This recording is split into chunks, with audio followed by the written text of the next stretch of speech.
This episode of the Unofficial Universal Orlando podcast is sponsored by the best-selling book, Halloween Horror Nights Unofficial, The Story and Guide 2017. If you're brave enough to attend Universal Orlando's Halloween Horror Nights, you better believe you'll need a survival guide. Head over to Amazon and pick up your copy now and get the stories behind the scares and never miss a trick.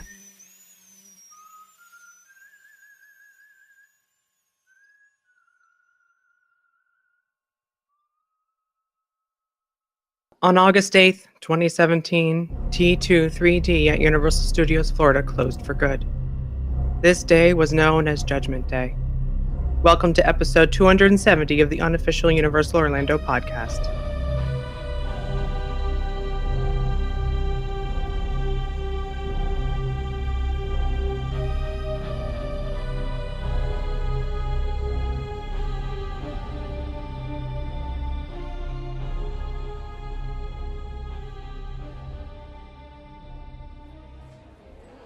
Ladies and gentlemen, senators, congressmen, invited guests, welcome to Cyberdyne Systems, America's leading supplier of future technology for consumer products and defense. You are about to enter our demonstration center for classified preview of our most incredible new technologies. Please remember that all information presented today is strictly confidential.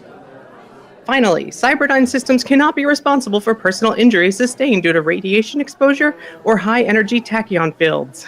Thank you, and enjoy the presentation. Welcome to the Cyberdyne Demonstration Center. Please do not put on your safety visors at this time. Improper use of these glasses can result in disorientation, dizziness, or minor chromosome damage. Thank you. Imagine a world where butterflies run on batteries, where children in Chicago, Detroit, Los Angeles, and Seattle all learn exactly the same lesson from exactly the same teacher at exactly the same time, every day. Where a grandmother can choose from 5,000 television channels, and if she can't, her television chooses for her. Where a neurosurgeon can remove a brain tumor without missing the sunset. Or a mother can tuck her babies in at night from halfway around the planet. It's happening. Today, at Cyberdyne Systems. That's right, Cyberdyne. We're back, bigger and better than ever. And we're ready to lead the world down the information superhighway. Our goal, complete global communications leadership. We've pioneered new breakthroughs in artificial intelligence, neural network processors, plus advanced robotic systems for medicine, consumer products, and defense. But our greatest challenge lies ahead.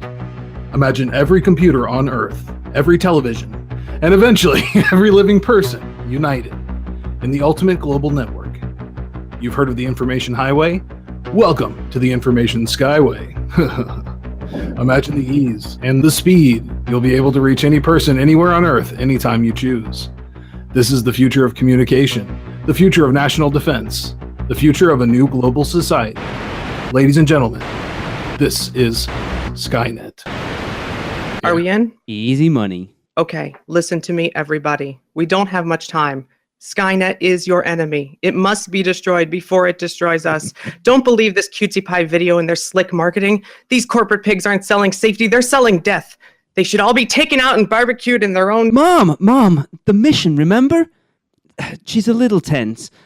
Okay, attention everyone. This is a warning. To all civilians inside the building, Cyberdyne System is a menace. The Skynet project threatens the future of humanity. We're going to stop it. You've got 5 minutes to get out. Security? It's them. The Connors, you idiot. They're crushing our show. Yes, there's an audience here. I don't care. Shut them down, now. Roll tape. Now listen to me very carefully. Only days after its completion, the Skynet computer will turn against us, launching an all-out war against mankind. The battle will last over 30 years, with the fate of the human race at stake. How do I know this? How do I know what's in the future? Because the future paid me a visit. Skynet sent killer cyborgs, Terminators, back through time to remove those who would oppose it. John and I were at the top of their hit list. But the Resistance sent a lone warrior, a protector for John. A Terminator programmed to defend human life. And despite my reservations about this particular model, he defended us to the very end, sacrificed himself to save the future. And then John and I were alone again. I thought we prevented Judgment Day, but it's starting all over. Mom, we gotta go. Like now. Skynet must never be completed. Get out of the building. You have been warned. You have 5 minutes before we... Making the future safer and friendlier for everyone. And then you'll witness perhaps Cyberdyne's greatest breakthrough, an incredible new technology that will change your world today and tomorrow. Right, that took care of it. I don't know how they did it. That's supposed to be your job. Do what you have to. Double security on the doors, just keep them out. The future. It's happening. Today. At Cyberdyne Systems. We are the future. Well, hi everybody! It sure isn't so nice to see so many friendly faces here today. Super! Welcome, ladies and gentlemen, to Cyberdyne Systems. My name is Kimberly Duncan, Cyberdyne's Director of Community Relations and Media Control. Today you're going to see a classified presentation of our latest, most exciting technology. Super! I'll tell you this much now, you'll need the safety visors we distributed when you entered. Does anybody need a pair of glasses? I do. Well, please ask our attendants as you enter the demonstration centre. Super! Everybody ready? Okay then, follow me. Well, hello everybody and welcome to episode 270 of the Unofficial Universal Orlando podcast. And obviously on this one, we are honoring Terminator 2 3D Battle Across Time. Hasta la vista, baby. Yes, and of course, we've got Lee and Tracy on the show as well. Hello. Yes, hello. Channeling my And inner then we John have- Connor. And we have Producers Club member Alicia joining us as well. Hello. Do. I literally had chills recording that intro. It was so cool. I'm just hearing myself going, yep, I think it works that you didn't do an accent. I can't do an accent. I think it actually worked. Okay. Good job. We hire people with British accents on purpose because it's disarming. Yeah. There you go then. Well, think about the Purge in Halloween Horror Nights this year. That woman on top of the bus doing the auction, she's British. Very true. Yes, that is true. Yes. That's what that says about us. I think you know exactly what it says. But yeah, as you know, Terminator 2 3D closed its doors on October 8th to make way for a new Universal attraction that we don't know what it is yet. But I know what it is yet, but go on. We'll get there. We'll get there later. all right. But we are going to pay tribute to it as we like to do it on the UUOP. Yeah. You have just witnessed the pre-show done in typical UUOP style, and we will share more with you later. But for now, let's go back in time. Terminator 2 3D Battle Across Time opened at Universal Studios Florida in April 1996, costing $60 million. It subsequently opened at Universal Studios Hollywood on May 6, 1999, and Universal Studios Japan on March 31st, 2001. The Japan version of the attraction is the only one currently in operation, as the Hollywood version closed on December 31st, 2012, and was replaced by Despicable Me Minion Mayhem. The Universal Orlando attraction was located in the Hollywood section of Universal Studios Florida and took place in the Miles Bennett Dyson Memorial Auditorium. James Cameron returned to direct the short film, as did stars Arnold Schwarzenegger, Linda Hamilton, Robert Patrick, and Edward Furlong. Yeah, when they first created the film portion, it cost $24 million, making it the most expensive movie ever filmed per minute. The attraction was the perfect combination of live action, animatronics, and 3D, with awesome interaction between the live in-theater actors and the 3D screens. You've heard me say God knows how many times on this show that I still think it's the best, was the best 3D attraction in Orlando, without a doubt. Mm-hmm. So carrying on with UUOP Theatre, we will now transport you to the Miles Bennett Dyson Memorial Auditorium. We enter the Cyberdyne Presentation Centre through multiple doors at the back of the theatre. The spacious auditorium features wide carpeted aisles and comfortable seats. A broad stage spans the room, its various platformed levels reaching down to the audience floor and up to a large curtain in big letters. I'm not quite sure why. Seriously? The walk-in music continues the hip "You're going to love this flavour" established in the pre-show video. What the hell? A speaker's podium / control console stands stage right, bearing the Cyberdyne logo. The control console wraps around behind the podium, forming a little space where a person can stand and either address the audience or turn upstage to operate an array of high-tech control panels and digital displays. I'm not going to do that anymore. No, it's thank just the way you. it's written. A vertical video projection screen lies embedded in a structural column stage right of the podium. Ladies and gentlemen, welcome to the Cyberdyne Visitor Center. Our special presentation of classified technology will continue in just a moment. Please do not put on your safety visors at this time. Wait until instructed by your Cyberdyne host or hostess. Kimberly Duncan, the Cyberdyne spokesperson, leads us into the theater. She hops onto the stage and directs us. Please step in quickly, ladies and gentlemen. Find a row and move all the way to the end, making room for everyone. Because this auditorium was precision designed by Cyberdyne engineers, rest assured that every seat will give you an excellent view of our presentation. Kimberly busies herself at the control console, pressing a sequence of buttons.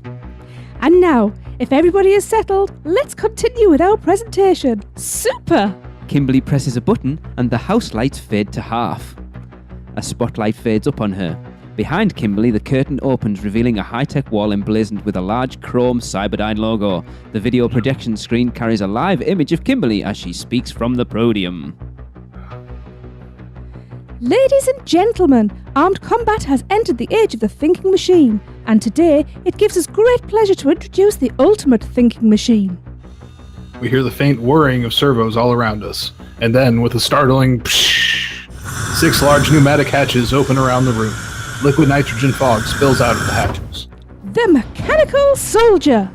Super! And as intense music builds, a group of cold metal objects start to rise from the 6 open hatches around us. Fog lights shine up through the dark metal gratings below, casting eerie shadows up the theatre walls. Cyberdyne Systems is proud to present the future of modern defense. These things are creepy. At first, we might mistake them for missiles rising out of their silos. I don't know. Okay. But then we realized that these are gleaming chrome robots. The Cyberdyne Series 70 Automated Fighting Infantry Units, or as we call them, Ka-chunk! The robots finish their upward travel and lock into place. Their eyes light up with a blood-red glow. the Terminators. And that's what they are. They're the deadly endoskeletons from the movies, those same skull faces and chrome bodies, but a little larger. These models are nearly 8 feet tall. The machines are alert now, scanning the audience as if looking for trouble. They carry huge attack rifles. The video projection screen switches to images of the T-70s around the room. A spotlight rises on Kimberly. Her cheery spiel contrasts with the endoskeletons' lethal appearance.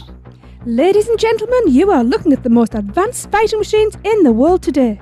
And now, let's see just what they can do.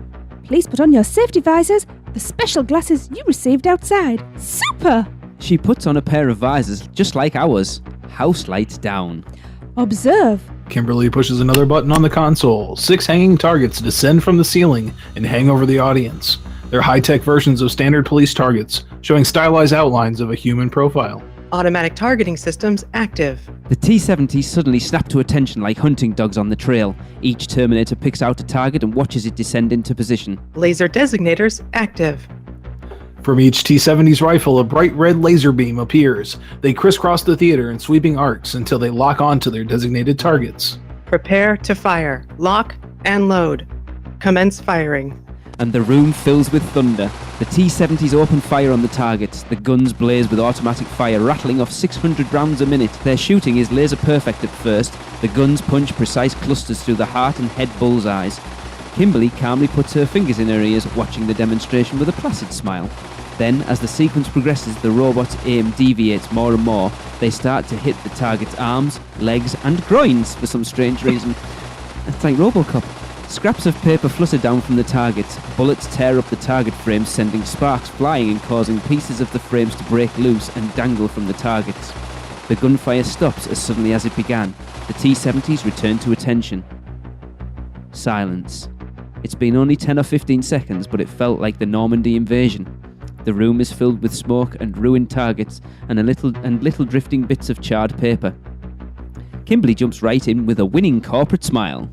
The Cyberdyne Series 70, ladies and gentlemen. House lights up to half, please.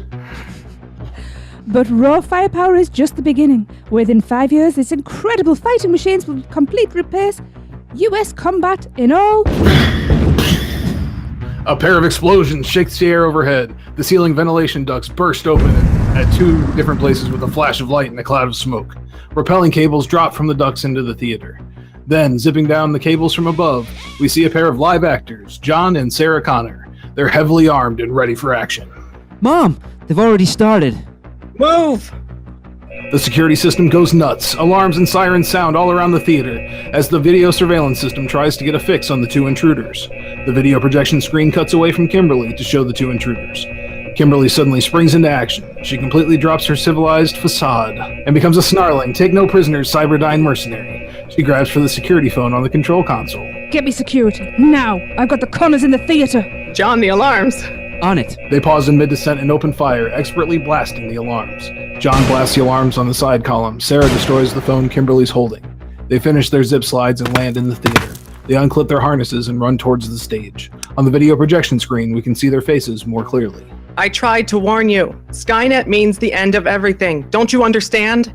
And we are putting a stop to Skynet right now, while we still can. I don't think so. Shut those things down! No way, Connor. This is a high security. Ow!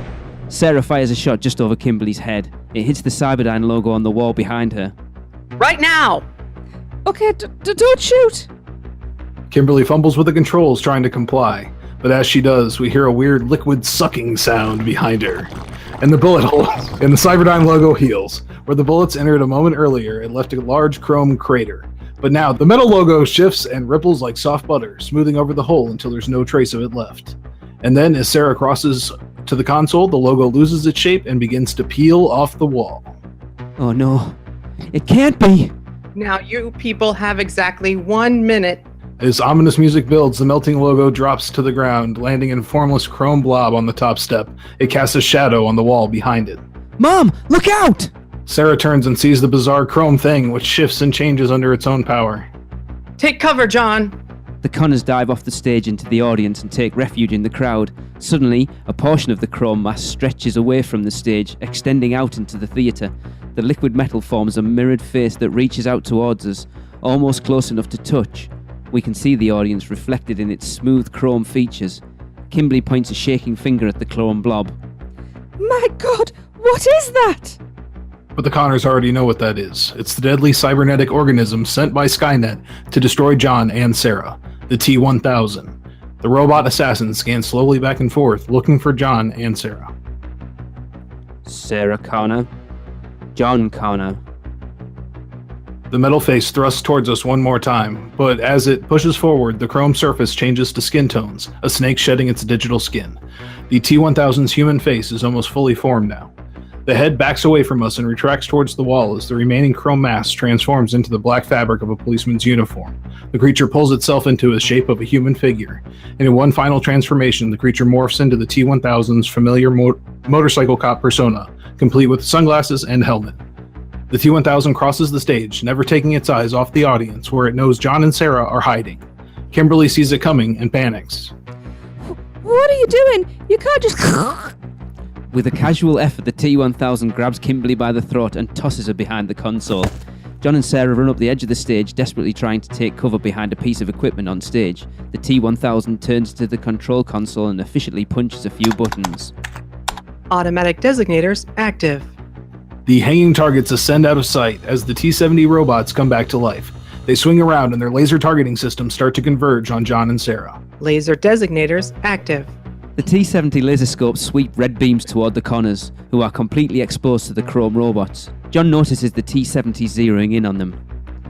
Mom, this isn't good. Sarah turns around and sees the T-70s. They're trapped. Prepare to fire. Lock and load. They exchange looks. Sarah grabs John's hand. A last goodbye. The quiet is shattered by a bolt of blue-white lightning that rips across the stage. Another bolt appears, then another. They dance across the screen, clutching at the side columns and floor as though looking for a place to land. The lightning bolts begin to converge at a single point, across the stage from the control console. Heavy metal thunder shakes the theatre, and somewhere in the surreal background we hear the revving of an enormous motorcycle getting louder. T-1000 stops before he hits the firing button, looking around, momentarily distracted. Suddenly a jet black sphere opens up in the middle of the lightning bolts, appearing out of dead-ass nowhere. Dead-ass nowhere. Really Okay. got who wrote this. This is the time sphere effect from T2. Through this time vacuole, we see fleeting, static shadowed images of another world. What the hell's a vacuole? A hole Okay. into a vacuum. Right, okay. We learned something. Yeah. I made it up. You didn't, you just read it off here. No, I made up the meaning. All right. I might be right. It just It makes sense. a vacuum hole. Yeah. There you go. And with a roar of light and thunder, a leather-clad figure on Black Harley Davidson explodes out of the sphere. The bike hurtles out of the void, flying through the air as though it had just arrived in mid-jump, and soars across the stage in a blazing meteor trail of white lightning. The entire theatre is lit by the glare as the bike comes roaring through. It lands on the stage floor, bouncing heavily on its suspension. Trailing crackling electric discharges, it disappears for a moment behind the control console and reappears an instant later. The bike screeches forward, accelerating towards downstage centre. As it passes a console, the Harley smashes into the T-1000, sending the cop flying across the stage. The bike fishtails slightly and skids to a halt near the corners. The big machine thunders menacingly as its rider revs the engine. The figure on the machine is massive, dressed all in black riding leather, his severe face made more threatening by the familiar black glasses. Enter Terminator. I said I'd be back. The T-70s turn to follow the Terminator, the laser targeting beam sweeping toward him, but Terminator doesn't waste a moment. He unslings a sawed-off 10-gauge lever action Winchester from the bike's saddlebag and boom, boom! Really? That's the best sound you could come up with from a shotgun. Pumps 2 rounds into the control console, which explodes in sparks. The T-70s go dead. They descend into their silos. The T-1000 jumps back to his feet and begins to advance toward them. Terminator holds out a hand to John. Come with me if you want to live. Sarah is between John and the T-1000. She raises her weapon and fires. It jerks with the impact, staggering but advancing. Dripping mercury craters appear in its chest with each shot. Sarah shouts to John, who is hesitating. Go with him. Get to Skynet. John leaps onto the motorcycle behind Terminator. Sarah fires again. T-1000 staggers back, then advances. Get out of here. Go! Terminator guns the throttle on the motorcycle. It pops wheeling, the back wheel spinning and smoking. The T-1000 is coming towards them. Hit it, lug nuts! Vroom! The motorcycle takes off, straight for the back wall. The time sphere, which has been flickering slowly from left to right, now hovers in the dead centre of the stage. The Harley hits the bottom steps and leaps into the air, and with a burst of crackling energy, the motorcycle flies right into the time sphere. The world turns inside out. As the Terminator's motorcycle enters the time sphere, a blinding glare of electrical energy flashes all around the bike and sphere. A cloud of tachyon particles swirls like tiny glowing cinders in the bike's wake. The time sphere expands, growing bigger and moving towards us. The mysterious world behind it rushes forward as well, so we're actually following the motorcycle. The crackling sphere grows until it fills the entire 3D film screen. At the same time, the stage and theatre go dark, and all objects on the stage descend into the stage, leaving us looking at a pure 3D film. And then the film pauses and we go to an ad from Mouse and Muggle. Doesn't listening to the crew at UUOP every week make you wish that you were actually at Universal Orlando Resort? Well, stop wishing and start doing. Mouse and Muggle Travel Company is the perfect place to begin. Their team of concierge-level travel planners will help you every step of the way. And for you muggles who also love the mouse, their team of experts specialize in Disney destinations too. And the best part of all, their services are free to you. So, if you're ready to plan your next Disney or Universal vacation, let Mouse and Muggle Travel Company do all the work for you. Just go to mouseandmuggle.com and fill out a no-obligation quote request. Or send an email to info@mouseandmuggle.com. And remember, whether you're a mouse or a muggle, Mouse and Muggle Travel Company can help make your next vacation simply magical. All right, and we're back, and we're going to take you into the 3D movie part of Terminator 2 3D. The Terminator and John blast through the time sphere as tachyon particles fly out in a 3D effect at the audience, revealing the nuclear nightmare world of Los Angeles 2029. That's coming up soon. The city lies in ruins. Little fires dot the shattered landscape. Strange chrome aircraft fly through the darkened sky, rapid-firing plasma blasts. Grotesque hunter-killer tanks tread the rubble landscape in the distance. As the motorcycle hits the ground and screeches to a stop, the camera rushes up to it, moving in tight on Terminator, as he leans the weight of the machine in one leg and turns to look back. Off his look, we whip pan 180 degrees, looking back the way we just came, revealing the time sphere, seen from the future side. Beyond the outline of the window is the audience, still seated in the auditorium in 1996. It was 2015 when I was sat. I know, clothes are a bit outdated, but... Before we have too much time to think about this out-of-body paradox, the T-1000 leaps through the window and rushes right towards us. The camera pushes in, rushing towards the evil T-1000, giving him a sense of enormous speed. The T-1000 reaches out with his right hand. We see that it's changed to a cruel metal hook, and then swipes us with his left arm, which is now an extended metallic blade. I can hear the music. It's like...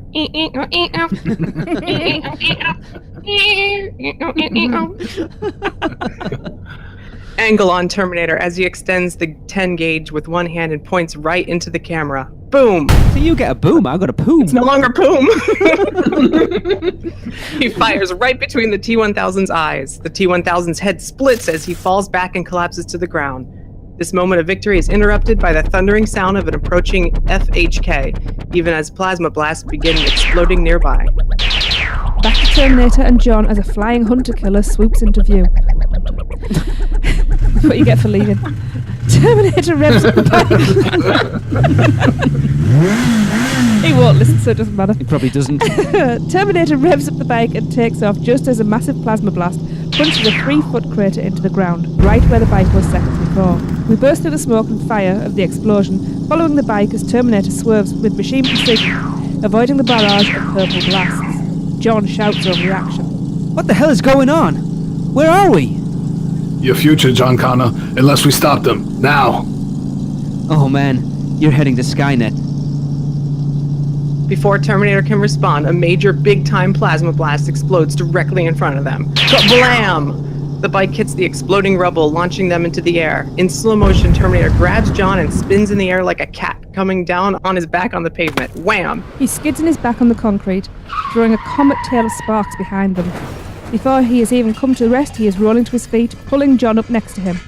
Behind him... Wait, no, he doesn't just do that. He throws him off of him first in like the funniest way. He just like tosses him off to the side. Like he weighs nothing. Okay, sorry, continue. That's okay. Behind them, the FHK circles around and comes in for the kill. Terminator grabs John and pulls him as they rush for cover. This way, quick. They rush to a large burned-out parking structure, darting under its protected cover. The massive FHK fires several plasma blasts at them, but too late. Its intended victims are safely inside. The FHK can't get to them. That was close. It's not over. They move into the shadows as the FHK sweeps overhead again, its moving searchlight seeking them out.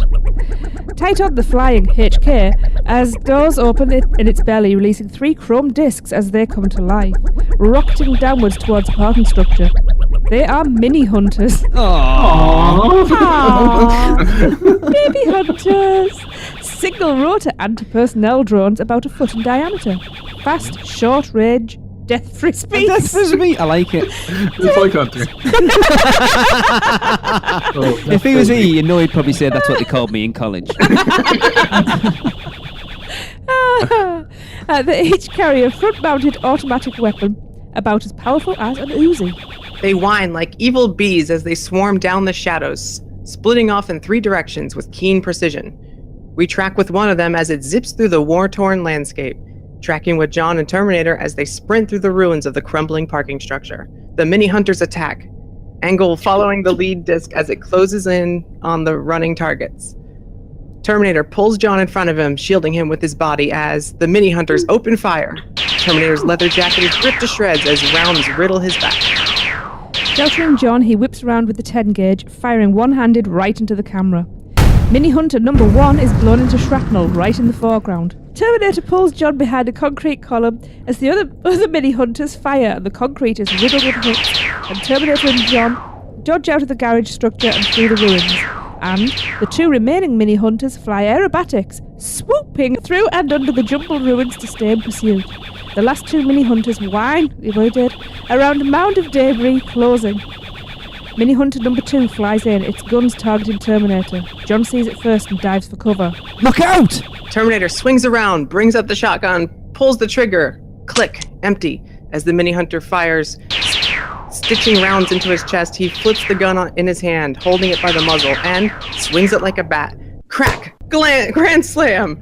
The mini-hunter spins away, out of control. Boom, boom, boom, boom, boom, boom, Smoking and throwing off bits of shrapnel. Wailing plaintively and out of control, it corkscrews past the last functioning mini-hunter. The remaining mini-hunter follows with its optical sensors. Boom, boom, boom, as it goes by, watching it until it hears an off-screen explosion. Then it turns back toward its target and revs up angrily for an attack. Following the last mini-hunter as it zips at blinding speed through the ruins, following John and Terminator as they run and dodge, it loses sight of them and banks, doubling back, zigzagging through columns, burnt-out door frames, empty windows. It catches a glimpse, homes in, and loses them again. The winding disc hovers one way, then the other. Its sensor spins, searching. Perplexed, it edges past a column and... Wham! A hand shoots out of the darkness and grabs it in a vice-like grip. Terminator steps from behind the pillar, holding the angry drone. It wriggles savagely in his hand. Its miniature guns rotate, trying to fire. Its little rotor screams shrilly as it struggles. Terminator smashes it against the wall. Quit your whining. It does. A skeletal silhouette with glowing red eyes steps out of a charred doorway. No, it blasts its way out of a wall. Come on. With like 3 explosions. Yeah. A T-800 Terminator Endo, raising its plasma rifle toward them as it moves. The T-800s are in the first stage in the creation of the cyborg. Our reprogrammed hero, Terminator himself, started as one of these before he was completed as a human infiltration unit. Terminator spins, hurling the dead mini-hunter like a discus right into the chest of the T-800. The mini-hunter explodes, blasting the Endo into cartwheeling chunks of metal. Out of the fiery explosion, the dead Endo's metallic head comes flying out directly at us in a Goddard-type style. Yeah. In a horrific 3D. John jumps backwards as the skull hurtles toward him. The head hovers for a moment, its eyes glowing red as it seems to stare at us, then it explodes right in our faces. Nice shoot, Tex. A friend of yours? He was my college roommate. Now what? Terminator hands John a backpack as he picks up the heavy plasma rifle from the dead Endo. Now we take on Skynet. I was afraid you were going to say that. John follows Terminator to a blackened doorway, camera following, revealing an enormous bunker. Squat and brutal in its design, like a mesa of burnished metal, its sides angling up hundreds of feet to a flat top. It gives the impression of being only the tip of a vast structure under the earth, which it is. Ooh, we just learned something. Oh, man. Set into the face of the implacable bunker are numerous sets of massive doors, some closed, some open to allow hunter-killers to come and go. The nearest doors yawn wide as a flying hunter-killer emerges onto the killing plane. Beyond it, several doors down, a huge tracked vehicle, a tank hunter-killer, is entering the bunker. John takes a peek inside the pack given to him by the Terminator. Inside are metal cylinders the size of a thermos. A futuristic version of German potato masher grenades. Satchel charges. Cool.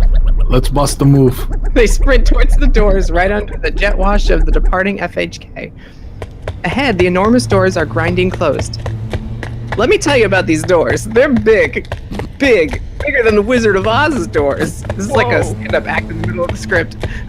Bigger than the doors in war games. This is the spruce goose of doors. John and Terminator run full out towards the doors. They're not going to make it. Terminator's stride lengthens, and he gets there first, in time to wedge himself between the enormous doors. Like Samson between the pillars of the temple, his hydraulic arms hold the doors apart. There is a grumbling roar from the hidden mechanism as the doors strain to close. Just as John makes it through, the powerful cyborg releases the doors, diving out of the way as they slam together with a thunderous clang, plunging us into absolute blackness. Act 3. Skynet Showdown. The gong-like echo of the doors closing dies away along with the fading sounds of the HK explosions. Where are we? Home. A pale shaft of light filters down through the darkness, and into it walk John and Terminator. Ka-honk! A low, powerful hydraulic motor comes to life beneath us, and then the theatre begins to drop. With a hefty unlatching sound, the walls of the theatre start to rise. We're on a giant elevator the size of the entire theatre, descending into the bowels of the earth. John looks around in awe as the room descends. Skynet. Affirmative. As we descend, the walls of the shaft reveal a larger vista. We're descending through the heart of Skynet's operations. This is not a place intended for human use. This is a facility designed by machines for machines. The architecture is alien, without aesthetics, without even such human basics as light switches and doorknobs. Girders and conduits crisscross the space around us. We notice dozens of tiny red eyes scattered throughout the chamber. These are automatic video cameras. They constantly scan the complex, looking for trouble. A bank of security scanners checks the elevator for intruders. There are blue fans of light that sweep across the elevator and into the theatre. John and Terminator duck to avoid them. A sequence of electric sparks throws eerie popping light from below. John and Terminator brace for trouble, but it's just a T-800 endoskeleton welded to mechanical components. It pays them no notice. Well, pretty intense security. We are approaching the final level, Skynet's central core. Terminator starts loading his plasma rifle, checking the satchel charges, preparing for the final battle. As we descend into the highest, deepest, widest chamber ever built, the central core is a vast, gleaming steel corridor that seems to go on forever. A cold, mechanical environment, some kind of thermal insulated manufacturing facility. Liquid nitrogen moves through translucent walls and streams down the vents and piping that line the walls and ceiling. Catwalks and conveyor belts crisscross the chamber at weird angles. To the left and right, huge side tunnels branch off, nearly as vast as the central corridor. On the left, we see a gigantic video wall. The video wall stands 30 or 40 feet high and several hundred feet long, receding down the corridor. From here, Skynet monitors every aspect of its empire. In the right-hand tunnel, two massive truncated cones converge from above and below. A catwalk extends from the platform into the gap between the cones. An immense chrome pyramid, perhaps 30 feet high, dominates the centre tunnel. While the rest of the Skynet systems are interconnected with ducts and cable trays, this gleaming metal stands strangely removed. Ba-doom! The elevator comes to a stop. We've reached the bottom of the huge elevator shaft. John and Terminator quietly start to explore the space. In contrast to the thunderous noise of Act 2, motorcycle and foot chase, the only sounds here are faint hum of powerful machines all around us and their echoing footsteps. The room is cold, sterile, tomb-like. So, what's the plan? We destroy the central processing unit, then we activate the time generator. And then you go home. Well, at least we're past all the security systems. But what he doesn't see is that the video cameras have already spotted them, and their image appears on the stage right video wall. And now, a bad sound. That same metallic sucking we heard when the Cyberdyne logo healed up. Only a lot bigger. All but one. There's movement as the massive chrome pyramid begins to melt. It ripples down, forming a huge donut of liquid metal on the ground. The slithering chrome reveals a smaller object underneath, an imposing electronic pyramid covered in undecipherable patterns of light. Okay, don't tell me. That's the central processor?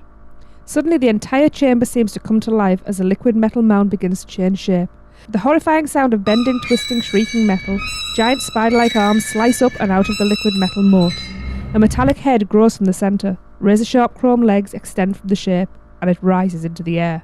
And we're about to meet the Night Watchman? I'm glad that didn't make it into the show.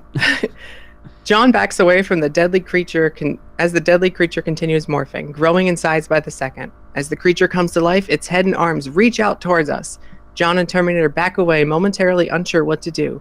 With a deafening roar, the metal completes its transformation into a horrific techno-organic chrome creature, a kind of steel spider nearly 30 feet high.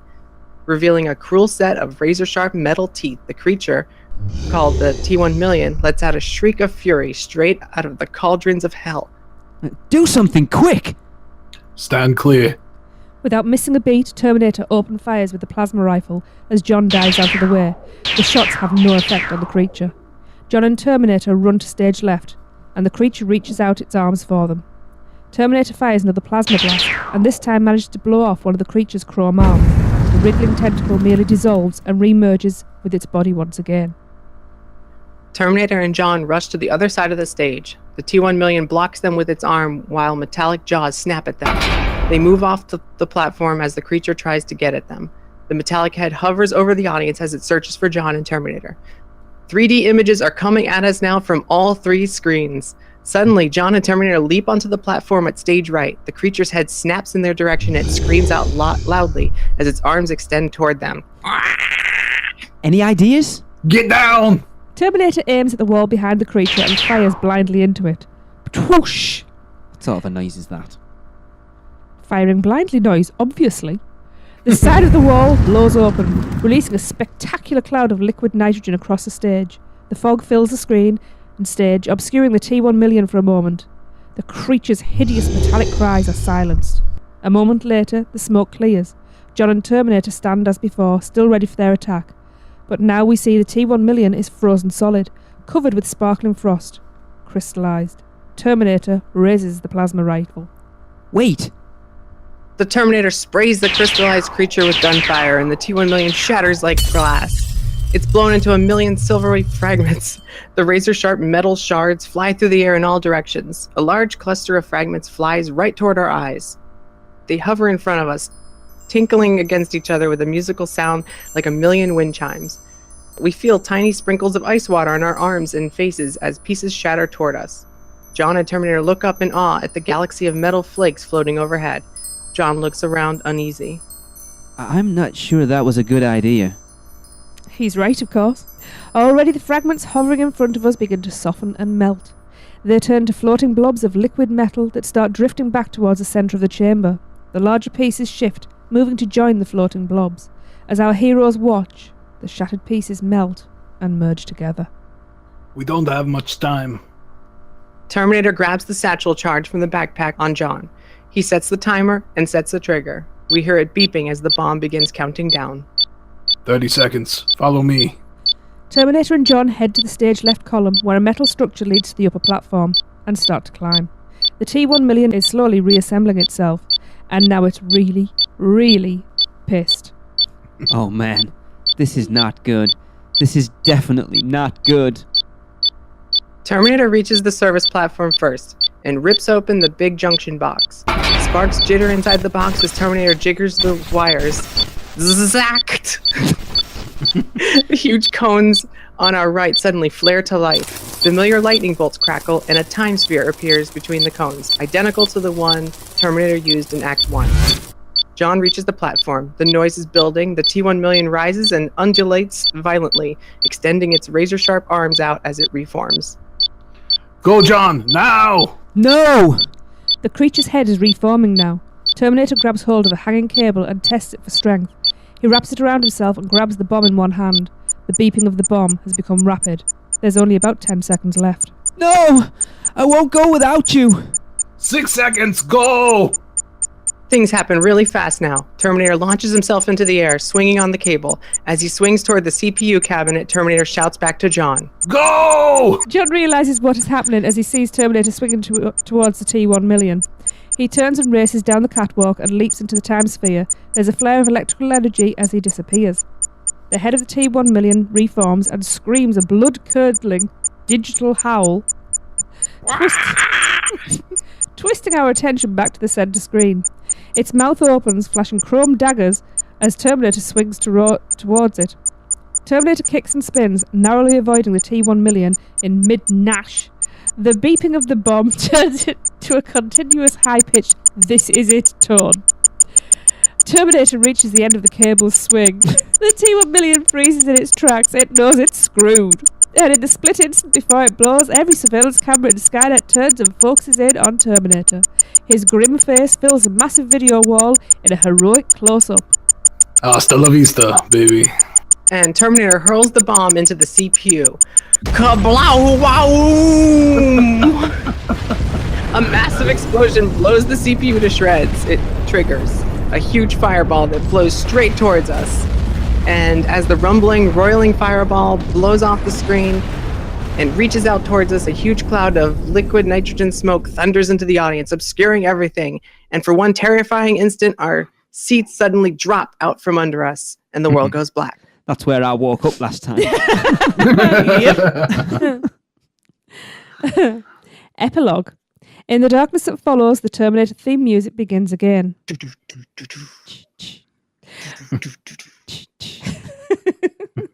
We can make out the trappings of the Cyberdyne Presentation Centre in the dim light. A light falls on John and Sarah. John has returned from the battle, drained and forlorn. Sarah folds him into her arms as she gazes out to the darkness. We hear Sarah's voice overhead.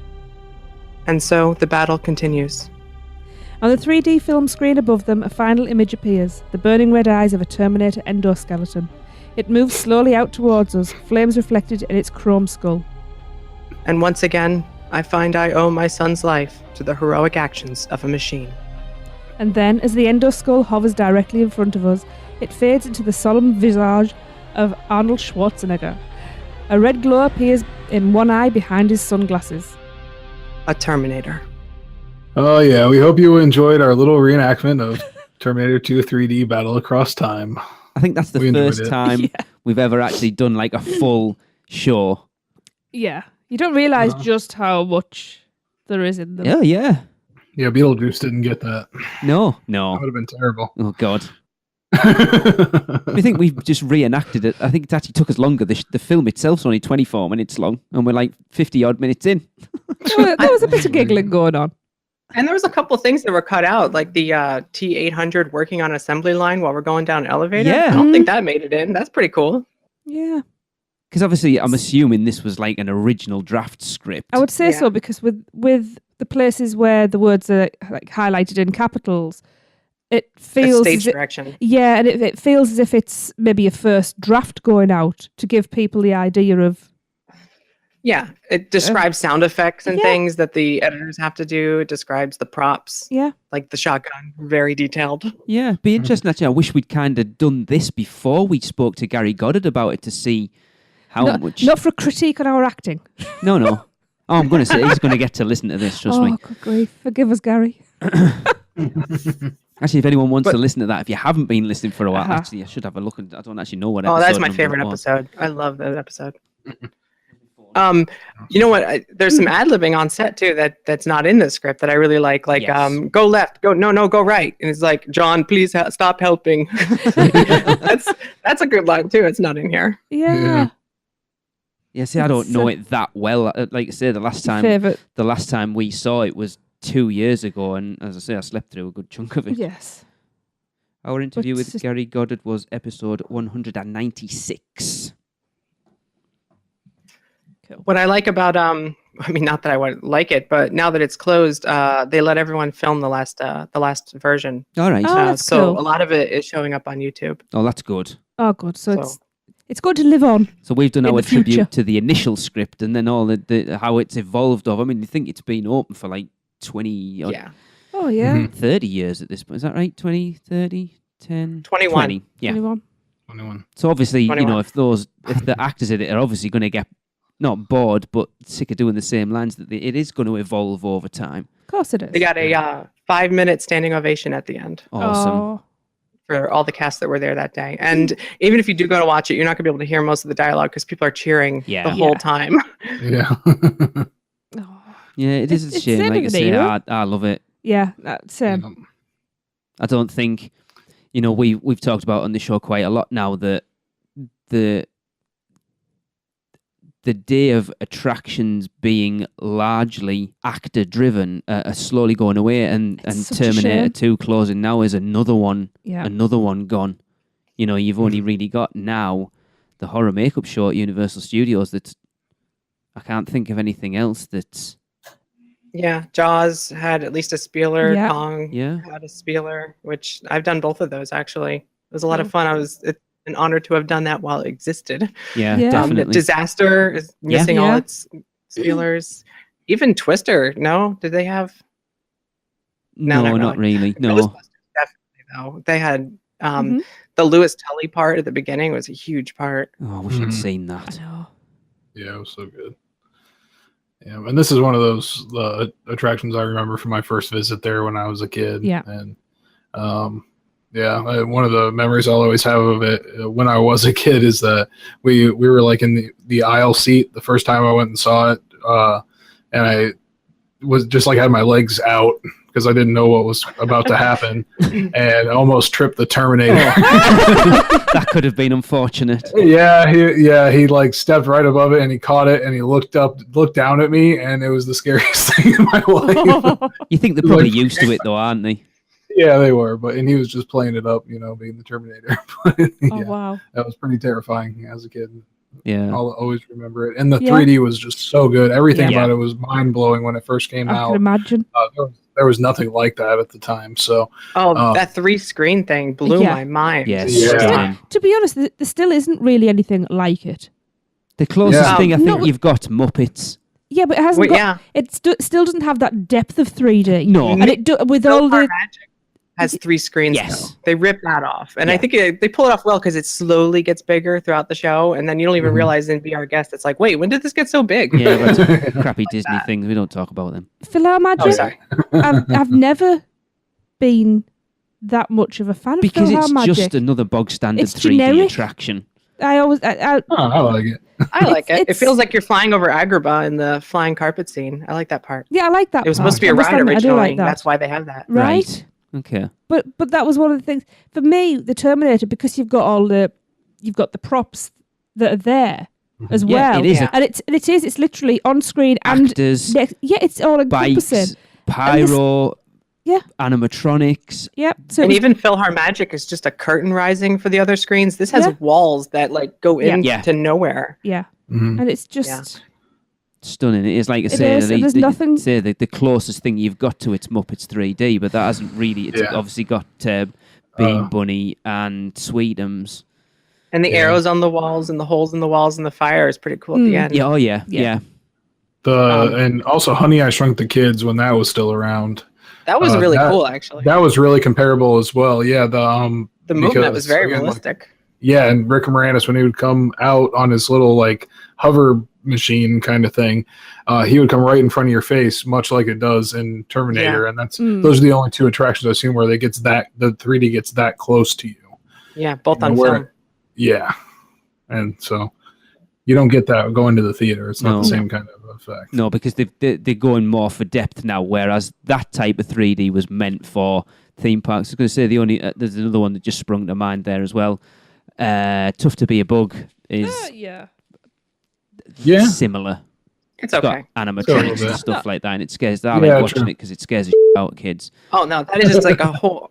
That whole thing is just to see how scared you can get people. Oh yeah, It's a And you torture chamber. poke up Pokes the you. ass. Oh yeah, Drops that's you, brilliant. That's Spiders the come best from bit. the sky. yeah. But yeah, we didn't go every time we went to Universal, but we did make sure to go, every once in a while and keep it fresh and current. It was always a bummer when like you go and the motorcycle wasn't running or something like that. You still hear it though. Room. He should just like come out on a scooter or something at that point. That would be funny. BMX. Yeah, Little kids try. little clown scooter. Yeah, they're like jigsaws. Get on. Yeah, but yeah, I'm gonna miss it being there, being as I know it's not an opening day attraction, right? But Pretty close though, wasn't it? 96, Yeah. wasn't it? yeah, Yeah. but close enough to where Yeah. it was. Yeah, I didn't go for the first time until. Oh wait, I went in '94, so I guess I didn't see it my first visit. It must have been my second one. Yeah. See, you were there 93, weren't you? First off, Darren. Late '93, early '94. I don't know exactly. Yeah, sometime around there. I went a lot in the early 90s when I was younger. So it was always weird to me when they did open it. I was like, they could put a ride back there? This was just a street with facades. I didn't know they could put a ride back Yeah. there. And now I can imagine there not being a ride right there. That's it. It's weird for us to think that, we've only been going since 2004 to think of a time when that wasn't in the parks. Yeah, it's like a long stretch of nothing. They didn't even do like character meet and greets like they do now down that street. It was just a nice, Wow. quiet street. Sometimes Marilyn Monroe, and that was about it. Mm. Because it was supposed to be filming. That was the idea. It was Yeah. for filming. Yeah. But yeah, it's sad. At least it's still, it's still out in Japan. If you've got the money to go out there, you can still sort of see it. But it Go to is, Florida. it It's is. the theme. I think. Still hanging on in Japan for a while. Yeah, You go. Until the minions take it over. Right? Probably. Right, guys? Right? Yeah. Those minions. I don't mind minions. Andy's listening now going, minions. Whoa. That's what So- Andy says. I have RIP. heard that its replacement will have live actors. Yeah. Yes. But if you go So- by what I'm hearing, that replacement will be. Yeah. What? Well, it's pretty strong rumor out there that it's going to be based on the Bourne series. Yeah, that's what I'm hearing too. Yeah. Except Yeah. not in 3D. There will be some screens, but I'm hearing no 3D because they're getting too many guest complaints about 3D class. Which Correct. totally, absolutely. Absolutely agree. So I think it'll be more live action than this even in the long run. But it's just not me personally. It's not a franchise I couldn't care any less about it. Yeah. I've seen one Same. of the films and I just have no interest in seeing any of the I think others. they have an idea for like a spy action show, and it could literally be anything. Like their backup plan is Bourne, and that tells me that like Universal has this idea for some kind of stunt show that is going to be spy thriller, and they're just kind of plugging in a character. Just do James Bond. So yeah, well, if they can get the rights to Bond, that's what they want Yeah. to do, I guess. And I'm all for that. The Wild West stunt show was, I'm sorry, the Wild West stunt show Yes. was my favorite show out of all of Orlando parks until they got rid of it, and it was awesome. It had the right mix of like comedy and action, and there's a part where one of them gets shot and falls 3 stories, and when he got shot, like he would spit up blood, and it's like Universal Cool. was so much more brave than Disney about that. Yeah. If they could do something like that in Yeah. that state with a Bond thing, it could be good. Yeah, speaking of the Wild Wild goodness. West stunt show, a friend of mine on Facebook was one of the guys who closed out that attraction. I've already talked to him about him coming on the show to do Oh, that's great. a retrospective about it, so that would be cool. Are you forgetting we Ask saw him, the the Spanish version? Ask him about the spitting the teeth Wild Wild gag, West and stunt show. I will do. if it got longer. Yeah, we actually seen So- the Spanish Wild Wild West Yes, stunt show at Portaventura when it was owned by Universal. that was pretty good. It's a strange thing seeing it in Spanish, not knowing what the hell's going on. Everybody's laughing over going, oh, yeah. It was that Maverick show we saw. Maverick. Yeah. Do you not remember seeing Oh, it yes. was all card You do tricks, but we realise didn't this was a understand the word. It long was time ago. 1999. Yes. Yeah, I don't know how I feel because obviously the rumours for the longest time was that we were going to get. Star Trek? No, it was The Walking Dead was the original. Oh, God. That's Yeah. what everyone was expecting to Yeah. transplant the Walking Dead walkthrough thing I at don't think Hollywood. that gets as high of a rating as they wanted it to over in No. Hollywood. No, I don't No. think so. Purely No, we're not because going to get that. Well, I think we talked about it with Chris a couple of weeks ago, didn't we? I don't understand why they can't have a permanent horror maze at Universal. Why would you not want to promote your premiere event of the year throughout the year to people who necessarily don't know it's there? But They anyway, can, but I just wouldn't do Walking Dead personally. no, No. I agree. I would Everything allow us else. for some more like jump startle scares, like Classic the Universal exactly. monsters, maybe. yeah. You don't even necessarily to do it based on an IP. I think if you look at Horror Nights this year, the highest rated houses seem Oh, to yeah. be the originals. Oh, definitely. Yeah. I always like to see the originals.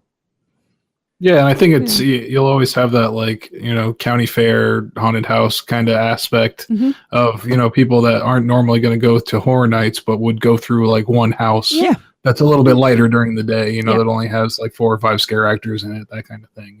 But I think the general audiences really just want rides. And at the Yeah. end of the day, Yeah. they're going to I rate absolutely anything agree. poorly that isn't a ride.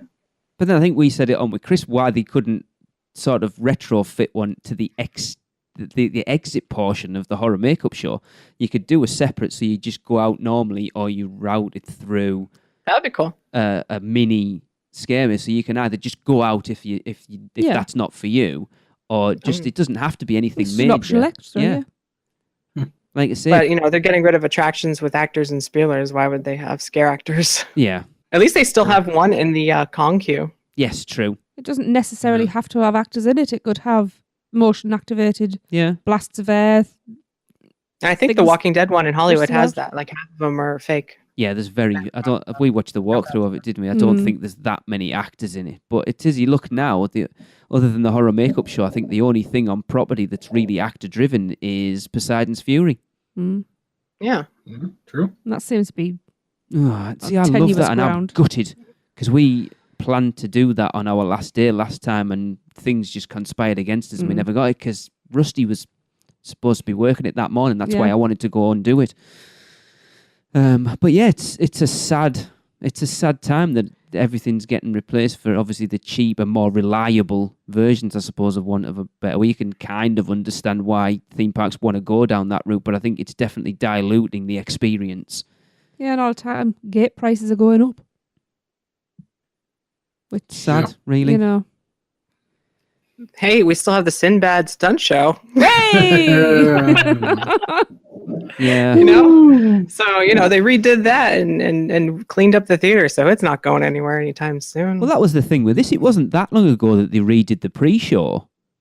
And then with... Yeah, that was last year. Yeah. And they actually tweaked it again because the movie failed so hard. Right. And then obviously, I think a lot of people thought this might get a bit of a stay of execution because the way it works now with, I think it's after so many years that the rights revert back to James Cameron for the Terminator franchise because he's doing a new one, isn't he?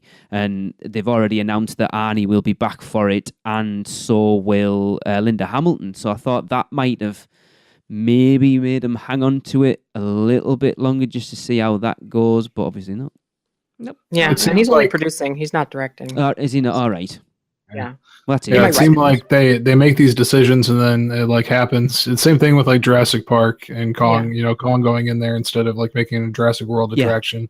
It's like, well, they've already made the decision to do Kong and like, all right, let's announce it. And as soon as announced it's like Jurassic World does awesome at the box office. And they're like, oh man, all right. Well, we're already did, you know. Well, if Universal makes a new theme park, down in their new property, maybe they'll just bring all of the properties, all the IPs that they got rid of back. That would be cool. Oh, except in a new incarnation. But then you look at it the other way as well. They did the opposite with Minions because they put Minions in. Well, just retrofit it into Jimmy Neutron, and that went massive. And then Hollywood obviously got the benefit of that because they got the whole Super Silly Funland. I think potentially if they'd have realised how big Despicable Me was going to be, I think that might have been the Kid Zone replacement in hindsight. Definitely. I have heard rumors that the new Bond show will have like a moving theater design. Yeah, I've heard like that actually. Swings back and forth and stuff. And it, like I said, people want rides. That's one way to make it feel like a ride. Yeah. Yeah. I don't know. It looks like it's going to make you sick. Possibly. Yeah. Well, yeah. If they can do something, you know, cool and innovative with the show, then I'm all for it because that is one thing that Universal's lacking as compared to Disney. You know, or some decent shows to just sit and relax. Absolutely. And watch. So Yeah. and if it's if they can pull it off, I'm definitely all for it. And yeah, like you said, the stunt show was great, and I love seeing that kind of thing in the parks. The Indiana Jones show is also one of my favorites over on Disney property. So Can't believe that's still going. I love it, but I just can't believe it's still going. yeah. It's awful. The last time we Oh, saw it's it, terrible. the big German officer that he fights in front of the plane didn't even shave his head properly. It's like, come on, It took seriously. you out of it. Oh, he had a big, yeah. but that guy's a big bald bloke. It's Pat Roach, wasn't Pat Roach, it? yeah. In the film, and he's Mhm. got like a full head of hair, and I'm like, really? I'm sorry, you know, he's got to live his life too. That's not the point. That's your job. Skull cap. Yeah, I exactly. Spray his hair pink. Well, either way, the show itself, I enjoy it. I like the stunts and stuff. Yeah. Cool. I know there's a lot of comments about this. It's like, how the hell is T2 3D going, yet Shrek still survives? Give it time. Give it time. Oh, no. I will clap my hands the day they announce that thing going. Probably January is my guess. Really? I hope so. I think as soon as Fast and Furious opens, that's the next one to go. Yeah. Yeah, they just need something to stay open for a while. They don't want to put they Hollywood don't. studios and close everything down. In the Yeah, I was park gonna at say, once. even if they did close all the things that are rumored to close all at once, they would still have twice as many rides as Disney's Hollywood Studios Yeah. right now. Yeah. Cool. Maybe more. All right, well, yeah, that'll do it for this one. Hope everybody enjoyed it. And I did. Automatic targeting systems active. Laser designated active. Prepare to fire. yeah, and as we speculated, you know, I might be back. Well, that wraps up another Unofficial Universal Orlando podcast. Thanks for listening. Between shows, please subscribe, rate, and review us on iTunes. It really helps. But if you're not an Apple user, you can find us on Stitcher, YouTube, Google Play, or wherever great podcasts are found. Head over to our blog at uuopodcast.com for show notes, articles, and more. You can get in touch with us by emailing podcast@uuopodcast.com or leave us a voicemail at speakpipe.com/uuopodcast. Find us on Facebook, Twitter, Instagram, Pinterest, and YouTube. Just search UUO Podcast. And if you're planning a trip to Universal Orlando or Walt Disney World, please check out our sponsors by going to mouseandmuggle.com to book your next trip. Well, that's a wrap. See you next week.